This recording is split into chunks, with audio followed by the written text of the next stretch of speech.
Hello everybody and welcome to my final verdict and discussion video for Disco Elysium, where I will, as always, talk a little bit about the game that I just finished. But before I start with the actual review part, let me give you a quick schedule update about the games I'm going to play next on my channel. I did post this on my community tab already, and I did talk about this in the previous discussion video for Assassin's Creed. But in case you haven't seen either of that, here's a heads up for you. So, first of all, I will be taking 2 days off, so there is no video on Monday and Tuesday next week. And then on Wednesday, that is the 1st of November, I will start Cyberpunk 2077. And the day after that, on Thursday, which is November the 2nd, I will start Fallout 3. So that's what you can look forward to, hopefully, and what will probably keep me busy for quite some time. Okay, now let's get back to Disco Elysium and my discussion. And as always, I will separate this review in roughly 2 parts. The first one is more about the technical aspects of the game, like the game design and the gameplay. And the second part is more about the narrative elements, the story, the writing, and so on. So let's start with the game design. And obviously, in this case, we have to take into account that this game was clearly made by an indie studio with what I assume is a small team and a relatively small budget. So obviously I will not judge it by the same standards than I would judge like a large AAA title by a huge studio. But I don't think I have to, because they were not trying to make such a game. I think they knew pretty well what they could achieve, and they were not trying to overachieve, and they had a very clear artistic vision of what the game was supposed to look like, and what they could do with the means and possibilities they had, and I think they used them to full extent, because the game looks pretty good. I really enjoy the artwork, and it ties in pretty well with the music, the voice acting, which is also pretty good. So yeah, I don't really have much to criticize in that regard, because it looks good for what it is, and I like the artistic vision and the idea they had for this game, which is pretty original. The game design reminded me a little bit of the Dishonored series, even though that is a very different game. It's not like an isometric kind of point-and-click adventure, but it's first person and so on. But I don't know, maybe it's just the general art style that is a little bit reminiscent of old oil paintings, if you understand what I mean. Or maybe it's just this general atmosphere of a crumbling empire that is present in both of these games, or just the general I don't know, style of... I don't want to call it steampunk, because steampunk conjures up the image of a very specific aesthetic, and this is kind of different. But the idea behind it, it's kind of retro, but it also has some anachronistic elements. So I think you kind of know what I mean by that. It also has this kind of noir feeling, similar to Dishonored. So there are some similarities, but still, this game clearly has a lot of very original ideas that I will talk about later in the narrative part of this review.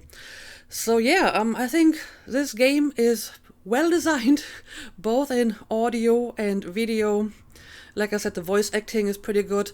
I specifically liked all the different accents they used for the voice actors, which kinda roughly seem to correspond to different nations inside the game world. I mean, clearly, Revachol apparently speaks French, and the Godwallians speak German, and you could kinda hear a bit of that accent sometimes. I mean, they weren't entirely consistent with it because there were quite a few people who I assume are Revacholian who did not have a French accent. Like, I don't know, Eva Claire, for example. I think he is from Revachol, right? And he has like a very distinctively French sounding name, but he didn't have a French accent, or Kuno for that matter. So they weren't quite consistent with that, but I still like the idea that, you know, these different people from different nations actually have like different accents in the game. So, you know, that was pretty neat. The game also has like some animations, like character animations, not a lot, but you know, those animations that were in the game were good for what they were. Specifically, of course, the dancing Harry in the church.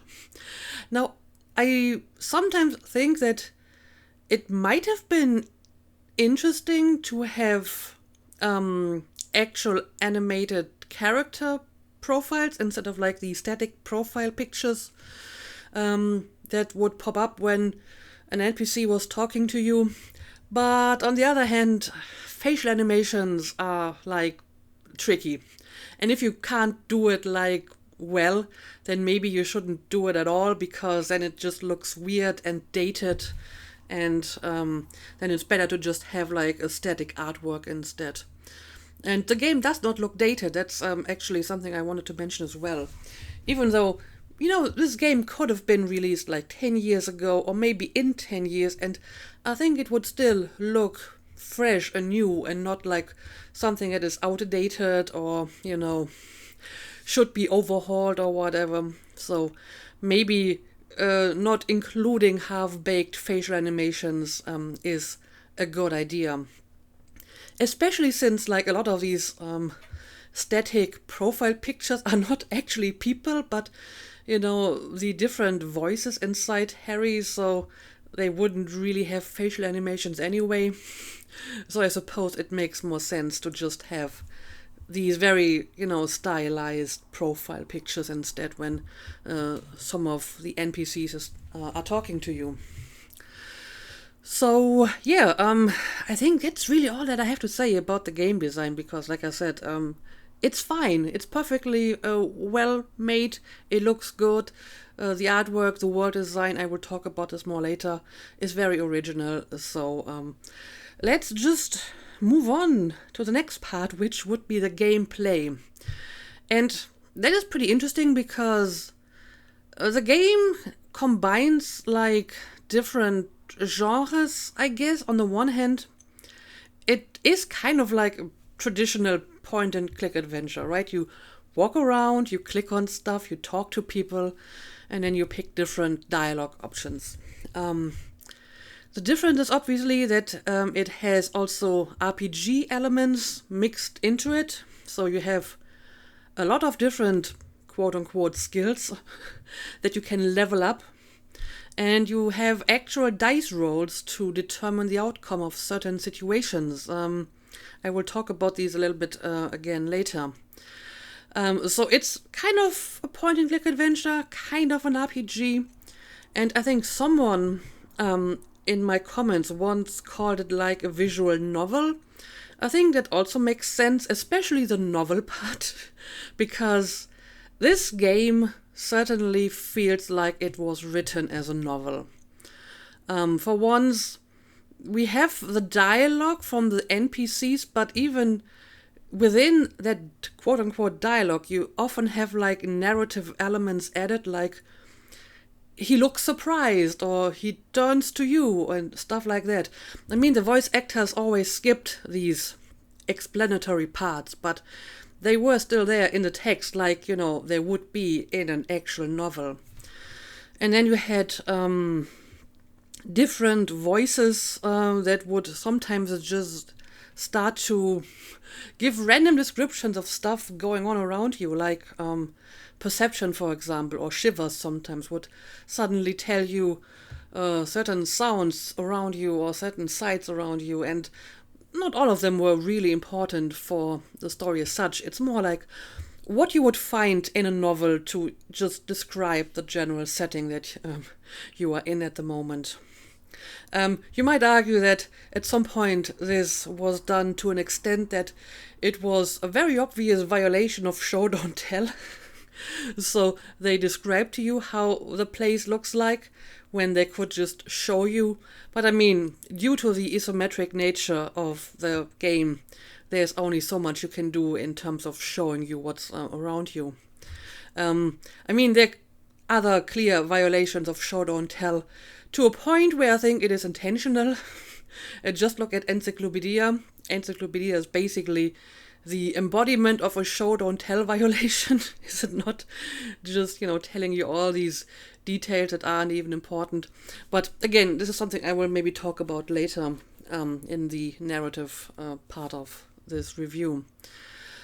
But yeah, like I said, there's different genre influences in this game: point and click adventure, RPG, and so on.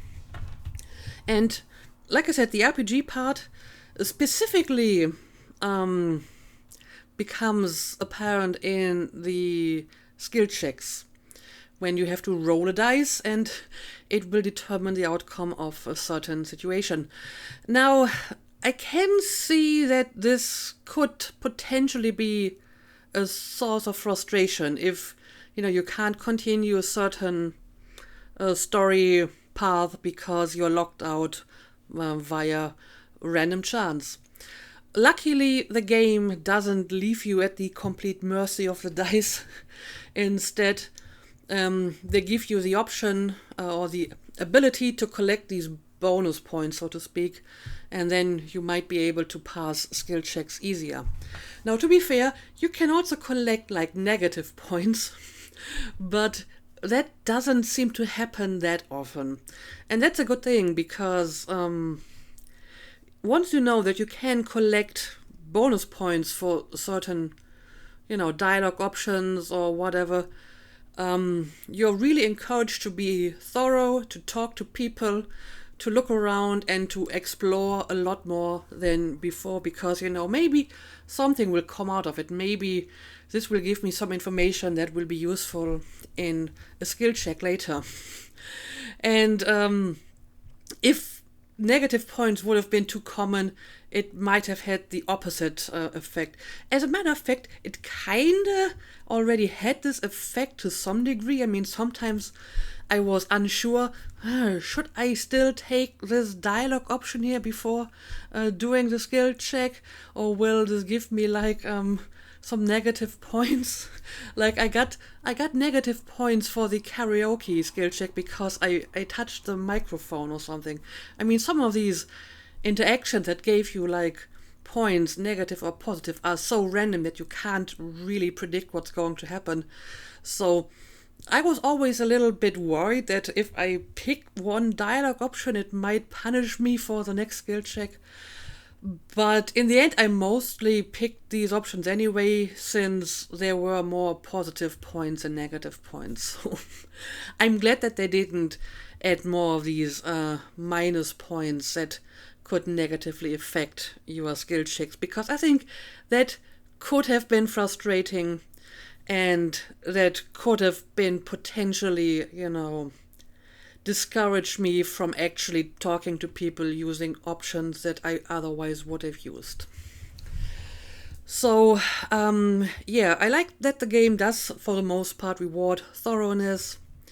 Although, especially in the early game, it is kind of punishing the way that it distracts your morale and health for pretty random dialogue options. Again, I was a little bit scared sometimes to actually use certain options because I felt, is this going to kill me? Luckily, after a while, once your morale and your health have increased and you have found healing items and so on, this isn't really that much of an issue anymore. But it can be a little bit frustrating in the early game when you only have 1 or 2 points in morale and health, and suddenly you pick a very innocent looking dialogue option and it just almost kills you. So that was a bit strange in the beginning. Then obviously we have the potential to use drugs to increase your skills, temporarily anyway.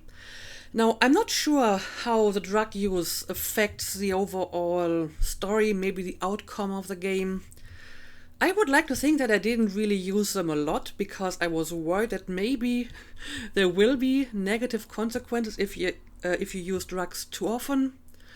But I wanted to use each of them at least once just to see, what will happen if I do.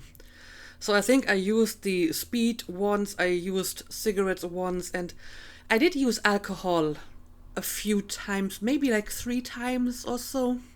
I'm not sure if that's considered a lot in relation to other people who have played the game, but I would like to think that I didn't use drugs excessively in this game, and I wonder how this affects, how the game progresses, if it does at all. Maybe it doesn't matter. Maybe you can just take drugs as much as you want and it will never actually have any consequences. I don't know.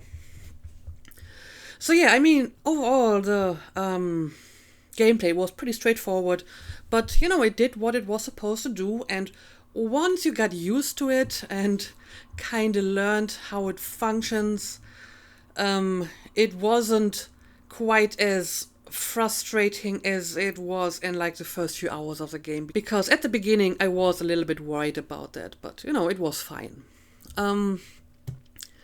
Maybe some points of criticism about the gameplay in general. Parts of the menu certainly could have been improved. There was the issue with skill checks on the map that were still on the map or on your list, even if they were not even available anymore. So it was kind of hard to figure out, okay, which one can I still do, which are already gone. And you couldn't scroll that list properly for some reason.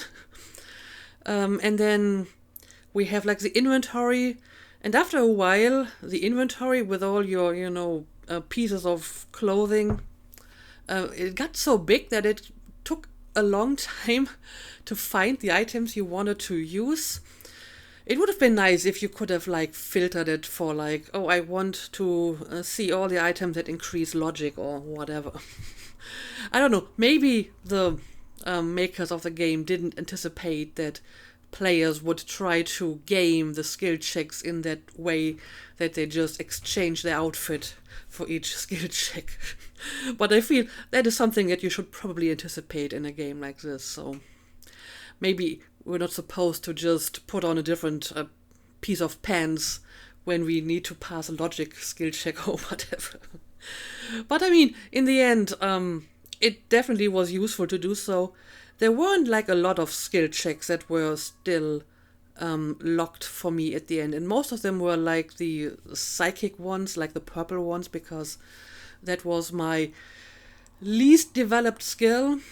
But I think it's okay if some skill checks remain locked. I mean, that's kind of the point of having a character that has certain strong and weak points. If I could just pass any skill check eventually, there's really no point in trying to build a certain character type, right? So I guess there's some real potential for, replaying the game with a different character build. First of all, to see, some of the skill checks that I couldn't pass, but also just to see how Harry will solve this case, or maybe not solve the case, if, for example, he's like really, really stupid. I mean, that has to have some kind of effect on how the dialogue and the story evolves, right? If, you make him like really strong and with lots of, I don't know, hand-eye coordination, but he's like extremely stupid. That's gotta be very different kind of game experience, I would imagine anyway. So I definitely see a lot of like replay potential in this game. And yeah, maybe another thing that I didn't completely understand, or like the whole thing with the thoughts you could internalize. I mean, I get what they were supposed to do, but since you didn't really know what a thought would do once it was internalized, there's little incentive to actually pick them, as opposed to just use that skill point to increase a skill. I mean, in the end, I kind of try to make myself to internalize thoughts anyway, since, people in the comments told me, you should internalize more thoughts. So I thought, okay, let's do it. If I had played it for myself, I probably would have ignored the thoughts for the most part, and I would have just put all the points into my actual skills. And I mean, some of the thoughts actually had some pretty good results, but there were also some duds, like the superstar thought that didn't really give me anything useful in the end, so it's a bit of a lottery because you don't really know what to get. And this might discourage you from, using that function if you could just use that skill point for something more tangible, right? But yeah, I guess that's really all that I have to say about the gameplay. Like I said, it's fine. It's an interesting combination of different, genres. It does take a little bit of getting used to, learning how to deal with the random chances and how to increase your chances. But in the end, it's fine.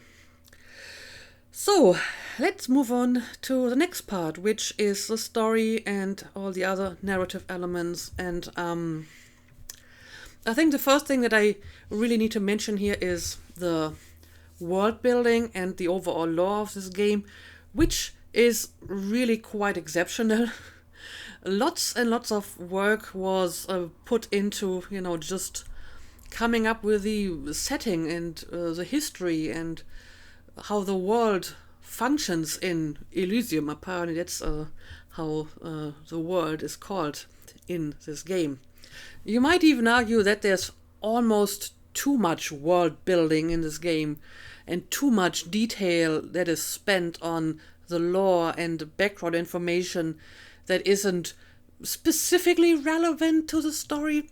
But honestly, I'm somebody who always enjoys good world building, so this is not a complaint that you will hear from me.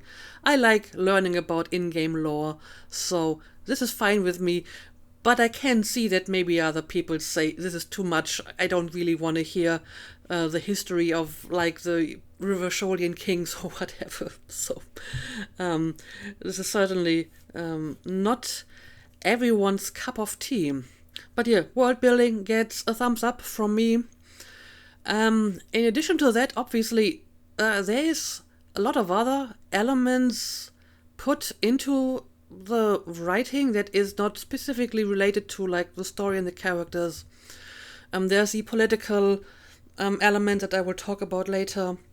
I feel that there's also a lot of, like, meta commentary on gaming in general, like a lot of commentary on gaming tropes and so on. For example, starting with the protagonist with amnesia, which, is kinda what you usually start with in a game where you take over a character but you don't know anything about him.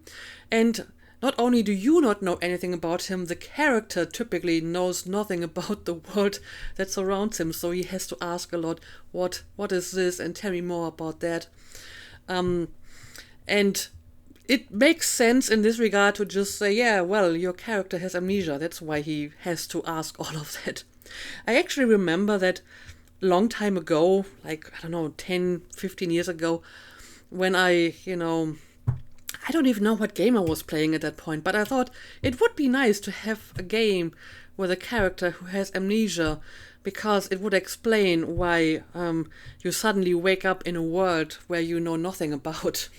But apparently I wasn't nearly as original in my idea back then as I thought, because this is not the only game that did that. As a matter of fact, I have played one of these on my channel, which is obviously the first Witcher game, where they just erased Geralt's entire backstory so that you could kind of roleplay him as a blank slate. So it's definitely like a very straightforward idea why your character has to relearn everything about the world that he's in. But in addition to that, there were even more direct game trope commentaries, like the one where Harry mentioned that he's talking in lists or trees, which is quite literally what you're doing in this game. especially if you're trying to be thorough and, try to pick all the different dialogue options. Now, this is actually one thing that could be a potential point of criticism, that some of the conversations are like really, really long. I mean, I needed like more than one episode to go through the conversation with the deserter, and the final conversation with your colleagues also took like very long. But obviously, you don't necessarily have to pick every available dialogue option if you're impatient and want to go through conversations earlier. And I did sometimes skip dialogue options because I felt, I have asked this already and I don't think this is going to get me anywhere. But since, like I said, the game does reward thoroughness, and you may get some bonus points for certain questions and so on, you're still kind of inclined to use a lot of dialogue options, even if you don't think they are really that useful. I mean, I did that a lot as well. I said, yeah, I don't think this will actually help me, but let's ask it anyway. I did say that a lot, right? Let's ask it anyway. And that led to like very, very long conversations. But, you don't have to do it. But I guess, just like Harry, the player just needs to go through their list of dialogue options until it's all done. Or another commentary on like gaming tropes is probably when, I think Harry said that he has to open all the doors and all the containers and so on and pick up all the stuff. I mean, it's also like a clear nod towards stuff that people do in games, right? But yeah, apart from that, the story is obviously pretty complex and has a lot of different like paths and strings and threads that actually do get tied up more or less at the end. I probably would have to rewatch the entire Let's Play again to see if there are any major plot threads that were left unanswered. But I think for the most part, they actually did tie up the most important ones. Now, do I have anything to criticize about the story and the writing? There's maybe like two minor things. First of all, I think the second part, which I would say is the one that started after the interrogation of the Hardy Boys, was a little bit weaker in terms of focus, because they introduced this kind of artificial bottleneck, which was the Feld building. You did have like a similar bottleneck for the first part. In that case, the bottleneck was like a very high skill check within that interrogation of Titus Hardy. And again, you probably wouldn't be able to pass that skill check until you collected a lot of bonus points.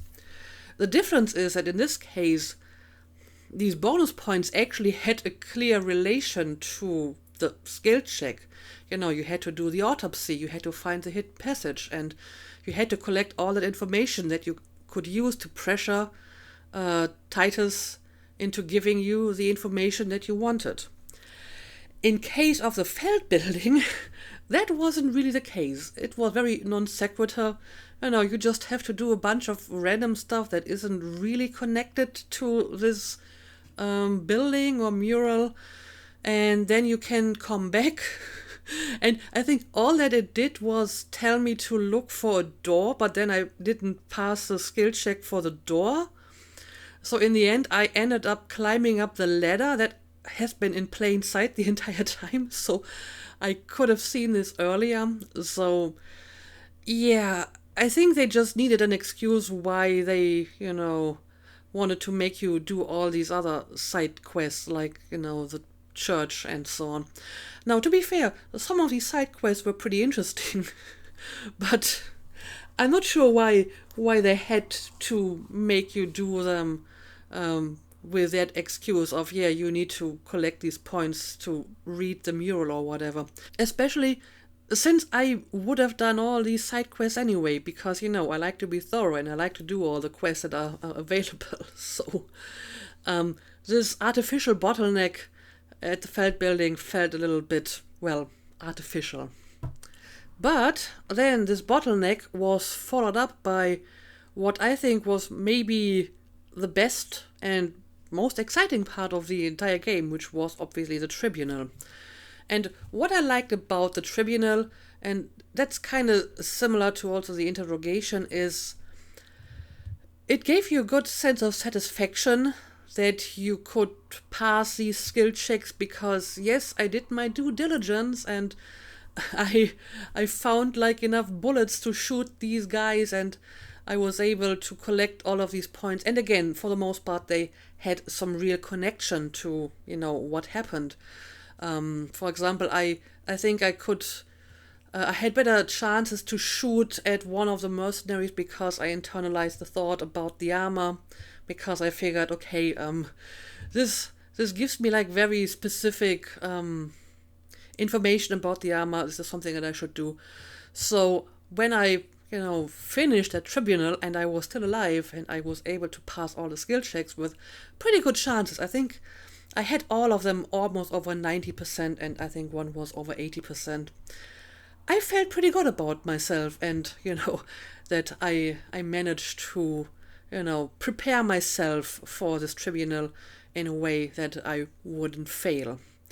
And the game is pretty good at that, giving you this sense of satisfaction for being thorough and actually playing the game, so to speak. And then finally, obviously, we have the ending. Now, I did talk about this a little bit already, that it's kind of weird to have, a suspect or a perpetrator in this case that literally came out of nowhere and that wasn't introduced in any form, because this is like the most fundamental rule of any kind of detective story, that you can't just conjure up your suspect or your perpetrator out of nowhere, because it doesn't feel satisfying for, the viewer or the player in this case, if they can't actually guess who the perpetrator is, since they didn't even show up in the story so far. Now, you might argue that, well, this game is not supposed to be a detective story. It's a story about, well, I guess Harry trying to find out who he is, his journey of self-discovery or whatever. Which, okay, that is fair enough, but even if it's not supposed to be a detective story, for better or worse, it does kind of take the form of a detective story. The murder investigation is a load-bearing part of the story. It's basically the scaffold around which the rest of the game is constructed.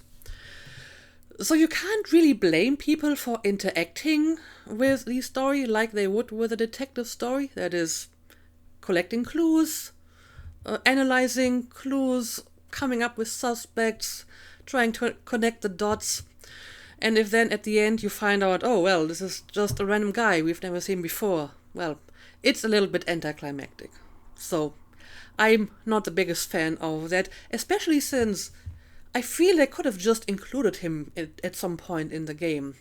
We know that he left the island before, so he could have shown up before at some point. Other than that, I don't have a problem with the final perpetrator per se. His motive is interesting because for most of the game, we kind of assumed that it must have been some kind of political motive. It turned out not to be one. I mean, he kind of claims that it was political, but it definitely seemed more like a personal motive. So this probably was not really like an old communist rebel trying to kill a fascist mercenary or something like that. But, in the end, it's just a lonely old guy who got too obsessed with a woman he can't have. Which is probably something that Harry, should take to heart. But I actually kind of like the twist that in the end the motive was a lot more personal and a lot more basic, and not any of these political intrigues that we suspected before. And then finally, we have obviously the wrap up with your colleagues, which again I thought was a pretty satisfying moment because once again you could kind of show off all the stuff that you accomplished in this game. Look, I solved the murder. I solved another murder, the forewoman. I found a phasmid and so on. And I even found my badge again. So, again, that was a pretty satisfying moment where you could tie up all of these accomplishments. And like I said, the game did actually a decent job at tying up a lot of the loose ends. For example, the flower on the balcony, the footprints in the secret passage, some of which I thought might not actually get answered at all, but in the end it did. So, that was pretty impressive. Alright, and finally, I think maybe I should also say a few words on the political component of this game. And when it comes to the political element, I think there's two different ways how you can approach them and interpret them. First of all, you can just treat them as like a part of the general world building, as part of the in-game lore. And as such, I would say it is pretty serviceable. As a matter of fact, it's more than serviceable. It's pretty impressive to have, very or fairly detailed political ideologies for your different factions, especially since they are not just existing in a vacuum in this game. They are tied to the history of this world and to certain events and to certain people in the lore of this game. So to go out of your way to develop all these different ideologies for your game is pretty neat. Although to say develop might be a little bit exaggerating, since they are kind of taken from our real world, clearly. And that leads us to the second way how you can approach the political element in this game. And that is obviously as a commentary on our real world. And it's kind of hard not to do that, since in the end they are so similar to a point where, Mazov is quite obviously like a stand-in for Karl Marx and so on. So they are clearly mirrored from our real world with just a few minor changes to some extent. And as a political commentary, I would say the game is a bit of a mixed bag for me, because on the one hand, there are a few moments in the game where I think it's doing it actually pretty well. And then there are moments where I think the commentary comes across as maybe a little bit too shallow. And this has numerous different reasons. For example, if we look at, the ultra-liberals, as I mentioned before, you could probably just exchange the term ultra-liberal for capitalist, because that's basically what they are in this game. And it's basically all about, the capitalists are greedy and they like to exploit others and exploit themselves for money, which, okay, but that's not exactly a groundbreaking observation, is it? So it's a very basic kind of satire. And since the political aspects in this game are so layered in a satire, I decided at some point that I wouldn't try to overthink it. I didn't try to make Harry very politically consistent. I just picked whatever option just seemed the most fitting in a specific moment, or sometimes just what was the funniest in that specific moment. And when I had to pick my specific political quest, I just went with the one where I had the most points already. So I didn't really put that much thought into this aspect, since, it was satire, but sometimes kind of basic satire. Now, if we look at the communists, for example, the problem with the communist ideology in this game is that it is extremely fuzzy. It seems to encompass everything from hardcore Stalinist positions. At least I think that's what the reoccurring joke of the sausage grinder is referring to, Stalinist purges. But then you also have some fairly milquetoast and inoffensive, mildly left-wing positions. As a matter of fact, in the beginning of the game, I accumulated quite a few communist points for stuff that I would hardly consider communist. So it is very fuzzy, and it is kind of hard to hit your target if your target is so broad. So I think the vagueness of the quote-unquote communist ideology in this game was a bit of a problem for, like, actual satire. Then we have the moralists, and for the most part, I think the moralists were still like the funniest part of the political satire here. It was a little bit more clever than, capitalists are greedy. What I find curious about the moralists is that it's a little bit contradictory at times.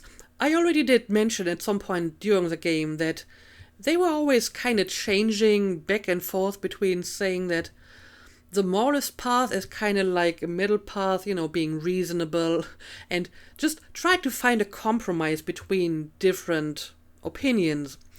But then in other situations, they basically said being a moralist is not having an opinion at all. Which, to be fair, could be seen as a pretty clever piece of satire in itself if you say, yeah, if you're trying too hard to find a compromise between two sides and don't want to pick a side, you may end up having no opinion at all. So these two positions are kind of related. And then obviously the other running gag with the moralists was that, everything is very incremental with them.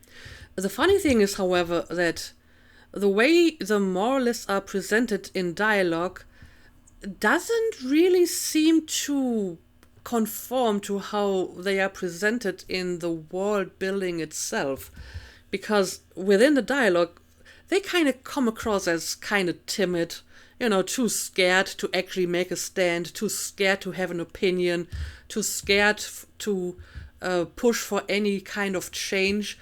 While they are well-meaning, they just don't get anything done at all. But on the other hand, in the actual history of that world, the moral intern are like the most powerful political force, at least in that part of the world. And they actually invaded Ravashol when they had their revolution because they wanted to stop the revolution. And that is quite clearly picking a side, and it's not very incremental. I mean, I guess what they were trying to say is that the moralists are so obsessed with the status quo that they would even go to war to keep the status quo.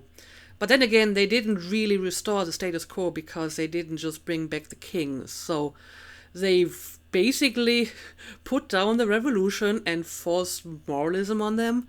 Again, that's clearly having an opinion, and that is not incremental at all. So there's an interesting kind of contradiction between the moralist dialogue and what the moralists actually do in the game.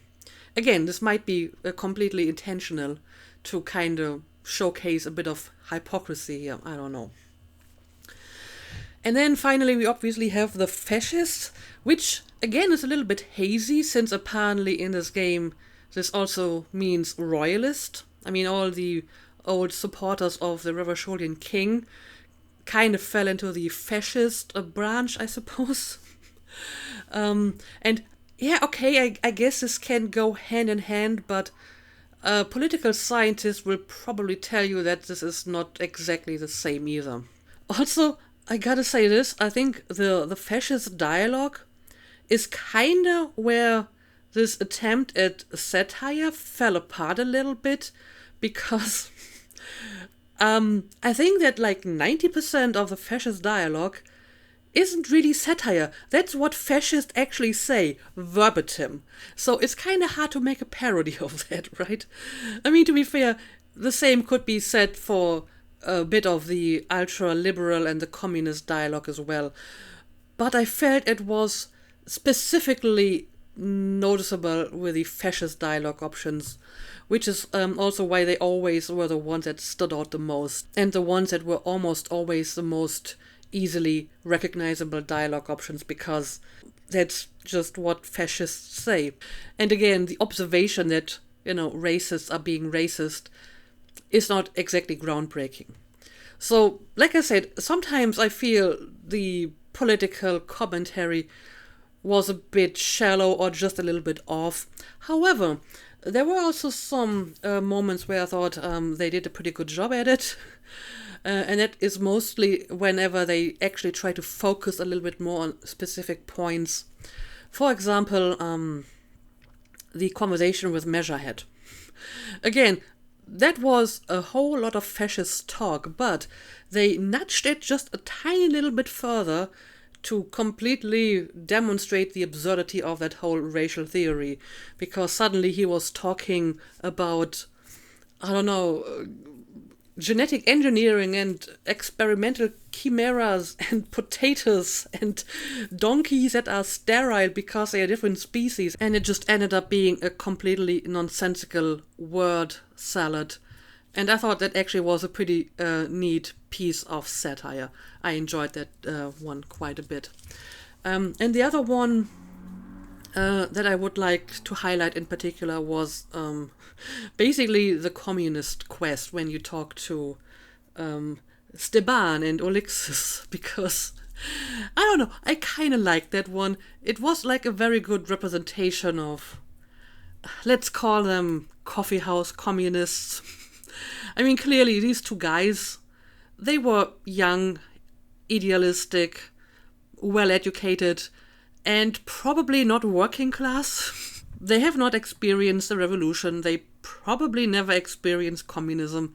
And they were just completely absorbed by their extremely weird and abstract theories, while the real working class was out there demonstrating for, better wages and more participation and stuff like that, while they were sitting in a room with their little book club and were building like matchbox towers and so on.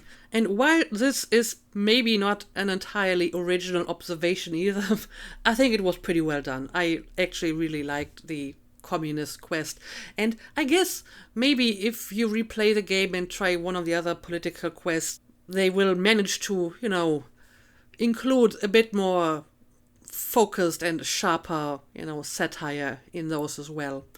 Because, like I said, some of the other pieces of political commentary, sometimes they were maybe a little bit too basic. And I mean, it still does work as just part of the world building and the lore. Like I said, it's perfectly serviceable for that purpose. But yeah, I think that's probably all the points that I had on my very, very rough outline for this discussion. So maybe let's just wrap this up here. Overall, I think this is a really great game. It is very unusual, very original. The story is very complex and still manages to mostly wrap up all the loose ends. Like I said, there were some minor points of criticism that I have about like the second part of the story, The Suspect, but I don't think that they really lessen the overall enjoyment of the game. The political commentary could have been a little bit more, on point. But again, maybe you just have to actually commit to these different political quests to see them in their full potential. Another thing that I haven't really mentioned so far is that you have a lot of very unique and interesting and weird characters. I think I wanted to talk about this at some point, but it would probably just take too long. I mean, Harry himself is a pretty interesting character, obviously. He kind of comes across as a little bit like a typical, drunk, downtrodden police detective trope. But on the other hand, he's also not, because he's also disco, obviously.